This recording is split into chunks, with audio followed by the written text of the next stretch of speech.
I first met John when I reported to the Joint Staff, and he was holding down the fort while I was at TRANSCOM, and he was the vice director of the J4, and I reported aboard. And I immediately was struck by his love of logistics and love of taking care of Marines and people in general. And I would say that above all else, he probably prioritizes the people that he works with, and then he prioritizes the mission.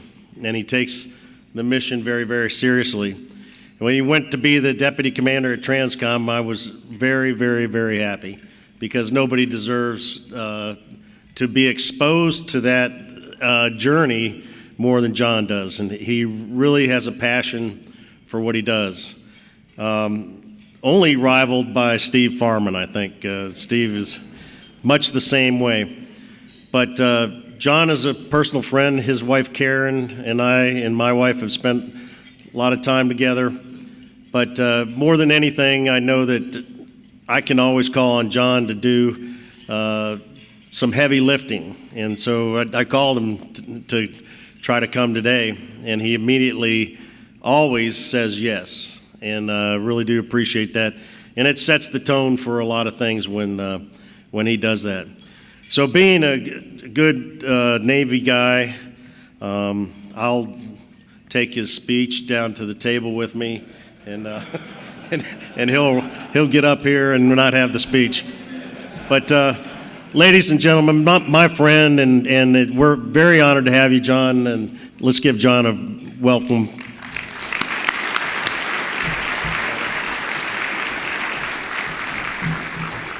I wish you didn't say I always said yes.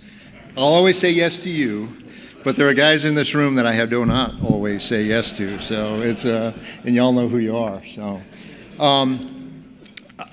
you know, a lot of kudos have gone out today already. A lot of people have been talking about what a great forum this is, and we've only gone through well, the Honorable Busby let it all off, so that's probably why. I don't have an answer to that Moraine thing either. I was trying to think, what do I say to that? I got to hunt out for the Moraine, but I'm not going to. But I have to say that the kudos are well-deserved. One, the location is fantastic. To all these folks walking around the room, you know, making sure we're able to enjoy this fabulous lunch. To the whole setup, the university. I mean, what a beautiful place. And a great forum. To bring together this group has been terrific. You know, Admiral Brown's been talking about this for a long time, and I am very happy to see it come to fruition. You just got to, you know, turn Steve loose on a task out here, and his passion definitely comes out. So I could go through an awful lot of kudos on this, like everybody else has. But I hope you all understand that this is a pretty significant event in a couple of different ways. Some of the things that have struck me. So I got a speech, and many of you know that I do this a lot. I got a speech that I had a staff write out for me and everything else, and you could have taken it, Andy, because I'm not going to be on it now. A lot of the things had already been covered. I'm gonna try and talk a little bit on the strategical level of things, maybe a little bit here, because I get a great opportunity, one, to work with a great boss, so General Steve Lyons, who asked me to pass on his appreciation for putting this forum together. He really understands this enterprise. And what I'm going to show you are his slides. Now, there are some people out here, I'm seeing some people look at me and say, slides? For those of you that have worked with me before, you know I hate PowerPoint, all right? And in fact, I've banned PowerPoint from the executive working groups that we do kind of in conjunction with the CRAF and visa programs. But I am going to do PowerPoint today, but this is General Lyons' PowerPoint. The reason I'm telling you this is because these are the same slides that he uses when he talks to the new brigadier generals and rear admirals that are going through the capstone course. They're the same slides that he brings to our war colleges and other locations. And they're the same slides that he's briefed the Deputy Secretary of Defense and the Secretary of Defense on. And it's his philosophy for how TRANSCOM approaches this big, broad enterprise. And so what I want to do is kind of give you his context, because it's important that you all understand that. How he is viewing this as the leader of TRANSCOM and the Joint Deployment and Distribution Enterprise. I feel a little reverb going on here. I sound like I could sing karaoke on this. So, but it's important that you all understand his context, because this is the National Defense Transportation Association's subcommittee meeting that we're having here. And it's all about defense. We talked a little bit about finding balance in a lot of things. And as I spend my days, one of the things that I've come to understand as a deputy, I do a lot of interface with industry. That's my job. I'm the principal guy that's supposed to interface with the transportation industry writ large on behalf of General Lyons and TRANSCOM. I'm the point man, and I will say that over the last year and a half, almost 20 months now, I've gotten a fantastic education from the folks that I've had an opportunity to get mentored by. I won't say just work with, but truly some mentors out here in the crowd that have really taught me the power of the transportation enterprise writ large. That covers the gamut of what it is you all work on. One of the things that I've learned in the course of doing that, and as a Marine, this was a tough thing to really wrap my arms around, is that you've got to pay great respect to the business aspects of what it is we do. Particularly here in this Ports Forum, it's the engine that drives our economy. It's the trade that keeps our capitalist model going. There are people, there are countries, there are adversaries out there today that want to take that away from us. So I have great respect for the fact that we have to make sure that you, as you go about your day-to-day business, I have to respect the fact that that's what you think about day in and day out. That's where your mindset is at. That's where your actions are at. You're trying to lean out your industries, make them as efficient as possible, and be effective for your customers that exist out there. Well, that's not my world. My world, and what I spend my days doing and thinking about, and other folks that are out here in this audience that work with me, think about America's worst day. That's where I spend my days and I spend my nights, is thinking about having to do all of this on America's worst day. Having to do this in the midst of chaos that takes all that efficiency that you all are working on to drive toward day in and day out, throw it out the window, and still make sure that we can accomplish our mission collectively. And so that's kind of what I want to talk about today, because the world's changing and it's challenging that balance. And I'll maintain that through our operations in Iraq and Afghanistan, and even today in the steady state operations that we have going around the world, we've been able to find that balance fairly well. Pete Clark talked a little bit earlier about the National Defense Strategy, and that's what's changing that balance for us. And what I'd like to do is give you this strategic context and how I think about the world, how, more importantly, General Lyons and his bosses think about the world day in and day out. So I want to start with this, and a lot of these themes have already been hit on. Again, I think Pete brought it up. I think he actually stole my line out there, and I was a little bit worried that he was going to brief this whole slide. But you start over on the left-hand side of this slide. It really is what we're all about. United States Transportation Command and all of you in partnership with us do something very important for this nation. We give a true asymmetric advantage to the United States. In our competition around the world, our ability to take the combat power of the United States, bring them out of their garrisons, deliver that combat power around the world at the time and place of our choosing, is incredibly powerful. And I'll maintain it is probably, there are a couple of other asymmetric advantages out there, but there aren't many people, in fact, I'll maintain there is no other near peer or peer competitor that can do that. We are the only nation on the earth today that can still claim the ability to go anywhere on the globe at the time and place that we need to, at the time and place of our choosing, and then sustain that force globally. And that's because of the power that not just Transportation Command and our military components bring, but what you bring. But that asymmetric advantage is being challenged every single day. We talked a little bit about the National Defense Strategy. It now has shifted us away from the counter-violent extremist organization operations or the counterterrorism fight or the wars in the Middle East into a much broader perspective. We're recognizing the fact that we have growing near-peer competitors that are not only challenging us militarily, but are actually challenging our way of life.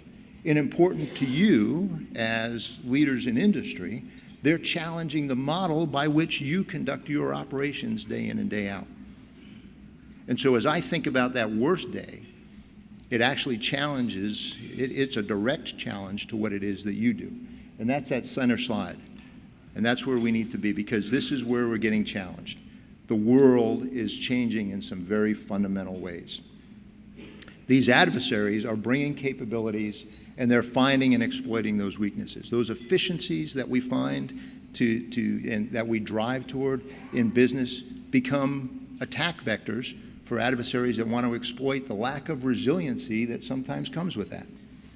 It's good for business, but it also sometimes presents challenges to us in our ability to deal with those near-peer competitors. The world now, we used to look at the world very regionally. You know, we had a fight in the Middle East, we went to the Middle East. We want to plan for a fight on the Korean Peninsula that we've been doing for the last 50 years, planning that in exquisite detail. We thought about going there. Back in the old Soviet days, we were able to fight the Soviet Union in the Fulda Gap. I mean, we got down to very specific places inside Europe, and we were able to really focus in on how we do that. Well, today we don't see the world that way. The new National Defense Strategy, and even before then, we started talking about trans-regional operations. No longer can we worry about just one geographic region. We have to think about the entire globe. We have to think about it in multiple domains, trans-domain operations. What does that mean? It means we need to factor in, it's not just land, air, and sea combat any longer. We now have cyber. We now have space. These are things that we have to deal with. The character of war is changing. All of those things that I just talked about, the global nature of where we're going to go with future conflict, the fact that our adversaries are going to be able to challenge us in all of these domains on which we've enjoyed supremacy and been able to go to the port at the time when we wanted to, deliver capability where we wanted to, grow our combat power, and then go fight is changing. That's no longer going to be the way that we're going to fight in the future. But one thing that isn't changing is the nature of war. There's a big difference between the character of war, multi-domain, global, those are all changing, but the nature of war doesn't. We have adversaries that are going to seek out those weaknesses and find attack vectors into places where they can begin to challenge us. And if you look over to the right-hand side of the slide, one of the pieces of nature, the nature of war that isn't going to change, is our reliance on industry. You can go back, and we were talking about at dinner about ancient combat, and I will tell you that even as far back as you want to go, the business world, you can look at even Napoleon and what he did. He didn't do it all militarily. He had the French industry behind him in supporting them. It's a fundamental nature of war. When I went to Afghanistan on my last tour and I ran logistics for the Marine Corps, I had industry signs going down one street on Camp Leatherneck in the Helmand province, and it was all my industry partners that had to bring that capability to me. It's a fundamental nature of war now that we are inextricably linked. But as that character of war changes and now war becomes global, the unchanging nature of war, that inextricable link between industry and military in order to fight our nation's combat, makes you a target. It also, conversely, like it says on the bottom of the line, indicates that your risks are now military risks. There's a two-way risk calculus that has to go on. That unchanging nature combined with the changing characteristic of war is really something that the department is wrestling with today. We talked a little bit earlier about the defense industrial base. The department's starting to spend a lot of time understanding the criticality of the defense industrial base writ large. And in our space, it's the criticality of the defense transportation base, which is all of you. So this is the nature that's changing, or the character of war and how it's changing. And this is how General Lyons then assesses our ability to get at that changing character, those changing characteristics, and still make sure that we are ready to go to war. This is how it should actually say TRANSCOM's readiness framework, because this is how he looks at it. And I'll start in the middle there. And we talked a little bit about this earlier too. For our sea lift and airlift guys and our rail folks and our truck folks, we spend a lot of time assessing the readiness of those conveyance methods, making sure that we've got sufficient aircraft, making sure that we've got sufficient ships, both organically and in industry. That's the traditional view, and has been the traditional view, of how we measured readiness. Did we have enough out there to go to war? Could we pull it in? We paid, I was very impressed with the last panel today and listening about the port readiness conferences and everything. Obviously, there's been a lot of work going on with that, but we haven't necessarily looked at it holistically, and that brings me to the left side of the slide. And you heard about that network that exists out here. And here's a new twist that General Lyons has put into this, in how we look at the readiness of the transportation enterprise to support future conflicts. And this is this broad network. And while we talk about modes and nodes, I will tell you it's the full integration of all of the capabilities that exist in order to do this. We spend a lot of time trying to assess the readiness of this broad network. But there isn't one magical, for those of you that know the DRS report, Defense Readiness Reporting System, there's no single DRS report where you can put the green meatballs or the red meatballs and say, hey, we're either good or we're bad. There's no easy way to measure this network. And a lot of it is dependent upon industry helping us tell us whether or not we've actually got the readiness and the resiliency to do it. You saw this slide earlier when Pete Clark was talking on his panel. We probably should have deconflicted some stuff, but I'm going to talk about it in a slightly different way. So, I noted that. So this represents part of that network and part of this system. Bruce Bussler and I like to talk about, Bruce is one of my, he likes to think deeply, and he challenges me to think deeply.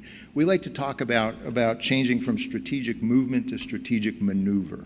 I'm going to try this one here, Bruce, see if this works. As we go to a global conflict, we have to be able to, it's no longer just going port to port, or even fort to port to foxhole, however you want to look at it. You now need to look at the globe as maneuver space, and you need to be able to think about, how do you put your adversary at a positional disadvantage? Well, hey, that doesn't kind of match the corporate model of those, nice, predictable, tell me where and when you want to go. The world's becoming an unpredictable place, and we've got to maneuver that. And all that maneuver is actually going to start here in CONUS. And if you look in the middle with all those white stars, those represent our bases and stations. Something that Steve's taught me we like to call our power projection platforms. It's a great Army term that I'm going to adopt into my vernacular, because that's really where it all starts, right? We're going to project our power from those bases and stations in order to globally maneuver the combat power of the United States at the time and place of our choosing, but do it in a way that may confound our adversaries. Now think about that. We don't do that today. We don't confound our adversaries. What do you all ask of us? What does industry ask of military? Hey, give me your forecasts a little bit further in advance. Tell me when you want that plane showing up a little bit further in advance. Tell me how much, use that predictable liner service, sorry guys, on my ships to make sure that you can match my current schedule. Show up at my port when the area that you need is clear, or at least give me enough advance notice so I can get the containers out of the way so that you can get on the port and use the port. That was good in the last model, but it's changing now. So we're coming out of the power projection platforms, and I will tell you that, again, big kudos to STDC and the Army writ large. General Milley has put the Army on a great path to say, Let's start getting away from looking at, coming from one port to the same, one fort to the same port by the same methods. Schedule the rail, in a very predictable fashion. Make sure it's all lined up and ready to go as we're kind of deploying. We've got to stop thinking about that. And one of the terms that, as we were talking about this briefing that came up, I kind of view a spider web from this. So you should be able to, in your mind, take a line from any one of those power projection platforms to any of those ports that exist on the map, by any of the conveyances that need to get you there, whether it's a truck or it's rail or it's a self-deploying Army unit, and we've got to figure out a way to get those onto the ports and marshaled in order to get on the sea lift in order to get to war. So you can begin to see the lines coming from that and all the possible permutations that may exist out there. Begins to create this spider web of resiliency is something a phrase I tried to coin the other day. I don't know if it works all that well, but if you think about it, that really becomes a model. Well, that's part of this conflict that we're going to have as we grow here. But what it does is it does buy us resiliency, but it also hurts our planning and our ability to be predictable.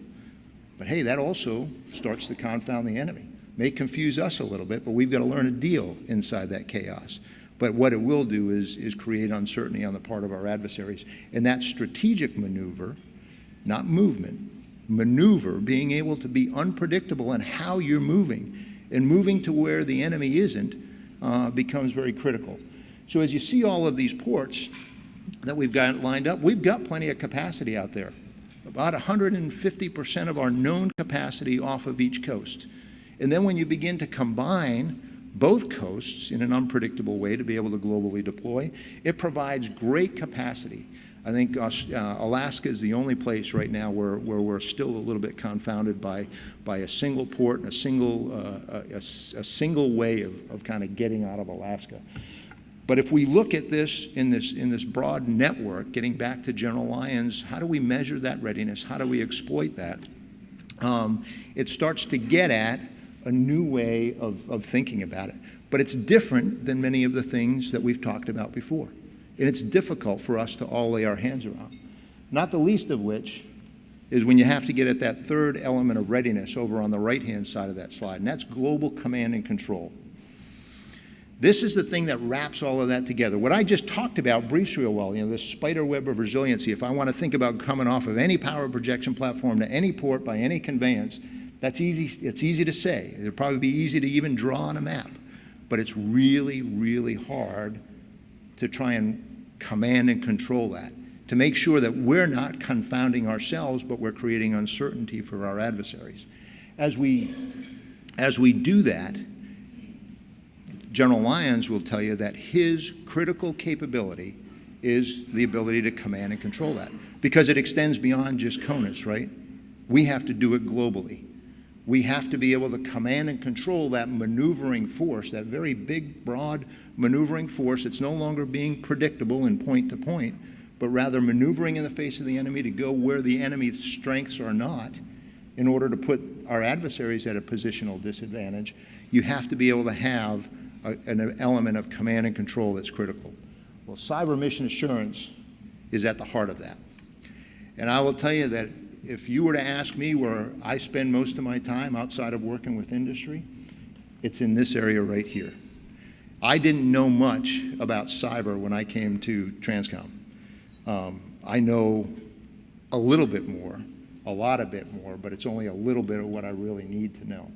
And I will tell you, if you're a leader inside your organization, one of the questions I'm going to ask is, how often is your CIO or your head IT guy in your office talking to you about how resilient your networks are, how well defended you are, how you can continue to do business or conduct command and control, and telling you that from a leadership or getting leadership attention in your company on that. Successful companies are finding that the CIO is truly the person sitting right next to the CEO in many cases, because this isn't just a TRANSCOM thing. The ability to get at cyber resilience and to have that ability to move information really is the thing that enables us to move global transportation. So I would say that this, as General Lyon's critical capability for Transportation Command, really should extend out through all of your companies, regardless of the business that you're in. I know that the Coast Guard does an awful lot on this. We just finished up, and I'm sorry, I actually got some leave last week, so I didn't get out briefed on the results of the cyber exercise we did down at Beaumont Port. How'd it go? Anybody want to?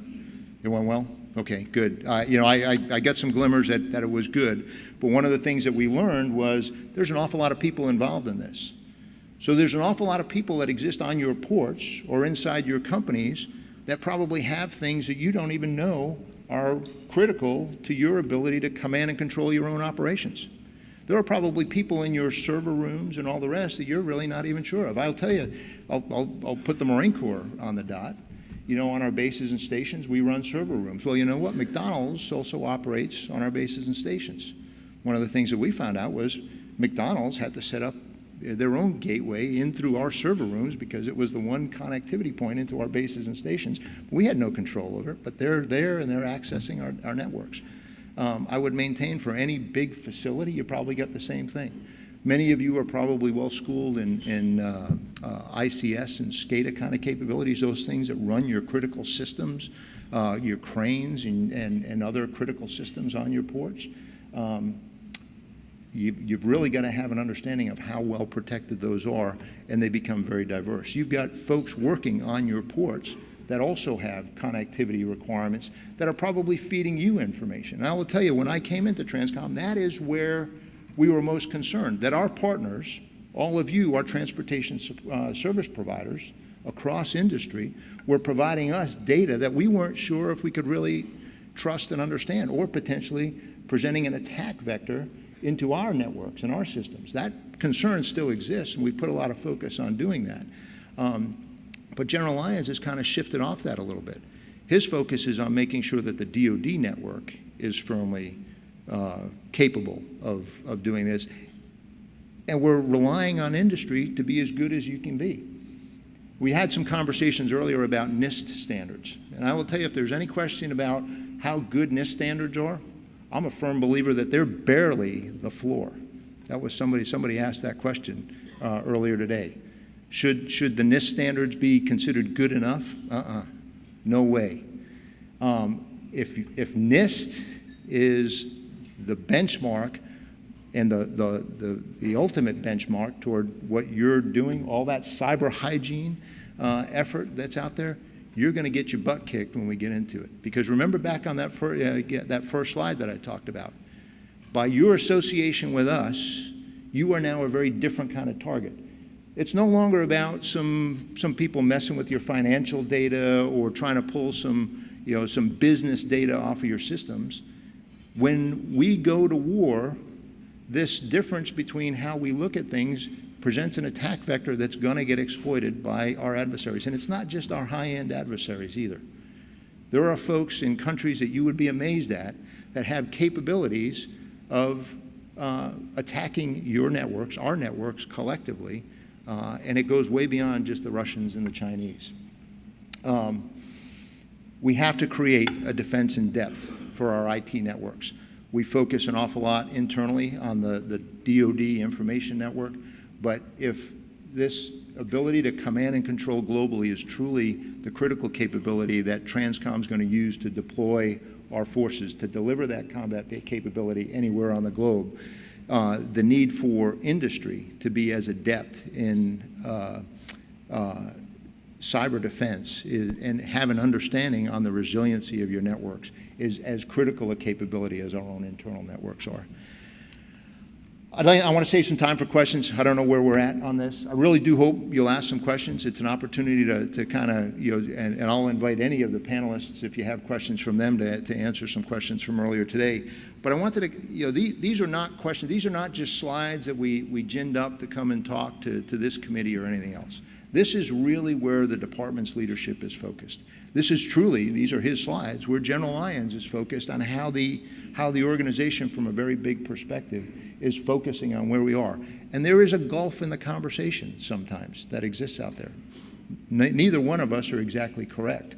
But if you look at both ends of that pendulum between your focus on day-to-day business requirements, which are true and important for our country, and my focus on America's worst day, we've got to close that gulf somewhere. And so I'm hoping that you take this conference as an opportunity to take a look at those worst days that you may have to face by being a partner with us. With that, I'm going to stop talking and really open it up for questions, and hopefully I get a couple out there. Joe, could you comment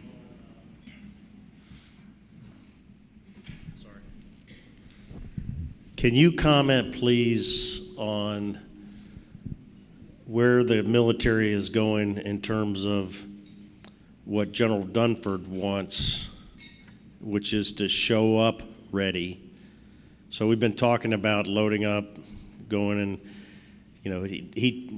I don't know if everybody in the room understands ROS&I, receipt, onward movement, Reception, staging, onward movement, straight, integration. Integration. So integration is at the tail end of this whole thing.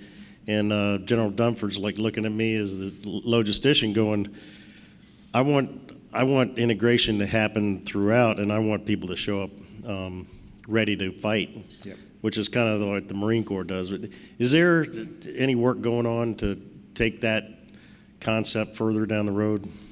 Over. So a couple things on that. One, the concept of dynamic force employment, that units anywhere where you're deployed around the world today, so today, what's been the model of the past few years? You get told you're going to deploy to a location, you do your training to build up to that, you submit your movement requirements, you move from the fort to the port, you assemble at the port, you get onto your ships, the packs get onto the airplanes, you fly and the ships sail, they drop your equipment off at the far end, we assemble everything, and then you go exercise. Steve talked earlier today about, hey, 8 days after that, we were putting rounds down range on a training range. It's the same way when we go to combat today, right? We build in this turnover time for the units that's there in front of you. You get a little bit of time to train. You back that up into the whole concept of how America thinks about fighting, and it goes to this whole idea of global supremacy in this space, and it's going to get challenged. We are going to be challenged in our ability to deploy. Our homeland is going to be challenged. So where do we need to be? We've got to stop this idea that in phase 2, for those of you that understand the military planning process, you deploy the force, you get somewhere, you receive, stage, onward move, and integrate, and then you go do the fight. Well, I maintain that, and that's a very, so the logisticians get that early piece there, right? Everybody does all that, we turn it over to the logistics guys, they go assemble the force, and then the war fighters go fight. Well, I maintain that in the concepts that we're laying out here today, those are going to close. You can no longer think about that movement as just movement. You now need to think about it as maneuver, as I talked about, and you've got to think about the ability to maneuver in the face of an adversary that's going to challenge you and show up ready to fight. Position yourself where you're not necessarily going into the teeth, where you can be less predictable.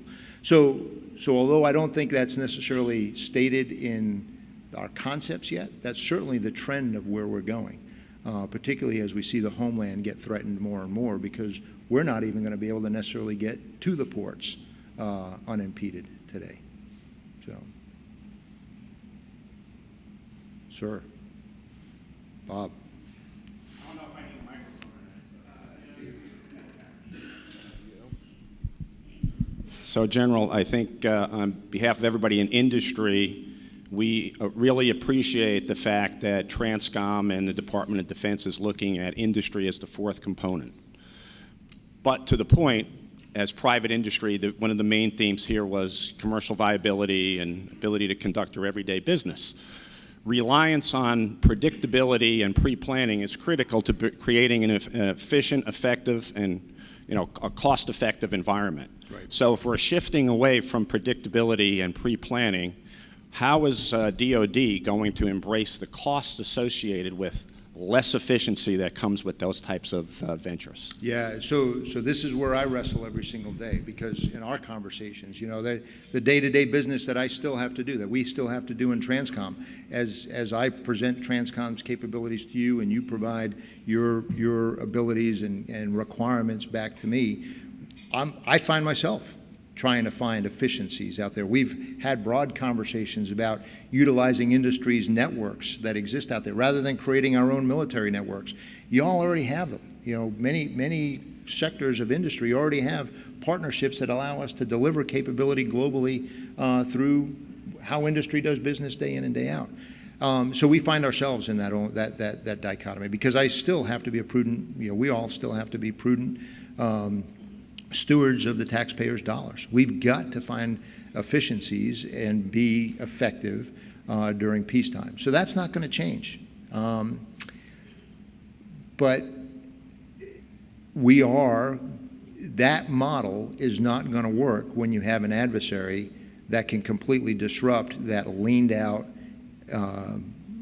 in my logistics vernacular, just-in-time type of capability when we go to war, because it presents a lack of resiliency, if we're wholly dependent upon that. So a lot of what I'm talking about isn't necessarily a change in day-to-day business, but certainly in forums like this, or in forums like the executive working groups for CRAF and Visa, we've got to start thinking about how do we rapidly shift from this day-to-day predictable model into a much more chaotic model that we're going to face as our high-end adversaries are disrupting us right from the moment, even before we want to go somewhere.